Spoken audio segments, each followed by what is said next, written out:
in the program, it was really effective too, because it was, okay, how about commit and get a routine back? With crystal meth, it's like timing meant nothing, dates meant nothing. And so now it's like you get up at a certain time, you have a program. So we did the program 9 to 3 every day, Monday to Friday. And I ended up, I felt I did really well. I lasted 4 months, which to me, I, to this day, think, well, I did my very best. And then I had to go. So I didn't trust myself living in British Columbia. I had to go, so I went to Calgary. It felt, part of it too, again, there was so much shame of becoming an addict, everything I had judged. So when I went there too, no one knew. I didn't feel like I wanted to share. I mean, now, after doing so much healing in myself, it's so irrelevant. Because I see now it was simply an experience. It wasn't even personal. I moved then to Calgary. I got a job and I just stayed for 2 years there working. Then I moved back and I thought, one thing I do know is addiction. So I went to U of V, and it used to be UCFE. Yeah. And anyway, I got a diploma. And so one of my practicums was in a place for drug and addiction. And after my practicum, they actually hired me. And it wasn't because of my training necessarily, it was because of my experience personally.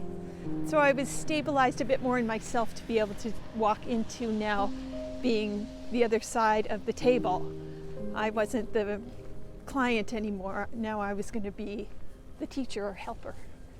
So I preceded that with the job I got, and it felt so helpful for me, and I learned so much through the people I worked with because I did have an understanding.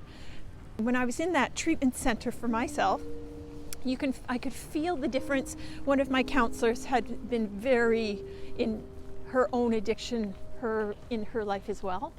So the energy she provided for me was an understanding that there was so much not needed to even be spoken. Whereas the other woman, she did it from her heart, but she hadn't personally experienced the addiction in herself in that way. So I thought, I was thankful I may as well use my experience. I don't need to hoard my experience. I may as well share it.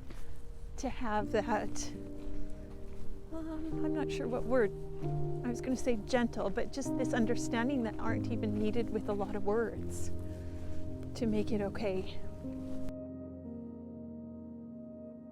I did 6-week program it was a closed group. Yeah, and so initially they would, I think, look at me and it's like, but I didn't lose all my teeth. And, you know, I didn't, on the outer look like I matched it, right? So that's, again, a good example. We have no idea what people walk or what they're going through or what addiction they're carrying or wearing. But then as I talked with them, then you could just feel it. You know, oh, you know things that people who haven't actively used, they would have no idea. So I thought, and then I thought, okay, I needed to have that experience. I mean, if I went back, I probably wouldn't, but if I'm gonna, anyway, I thought, but then I get the chance then to have an understanding, to have a compassion that I wasn't before. And I remember my dad telling me too, once I started working in that field, I said, well, Dad, I kind of only didn't get a lot of education. And he said, Paula, you got your PhD to be able to now do your job. So I thought, yeah, that experience was a big one.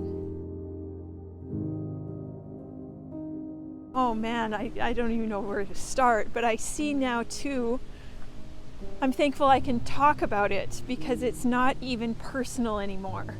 My experience being a drug addict in the 90s and then the drinking, I feel it was an experience for me then to have such compassion for people and understanding from my heart to theirs. It was simply an experience. It's not personal. It didn't define who I was or who I am, but I wouldn't even be able to speak like that if it hadn't been all these years. And for me, I started a lot of inner questions of when and why did that become a good idea. I just thought I got to go deeper in myself to find out what was up. So that brought me to deep places in myself, which I wouldn't have gone to without being a drug addict.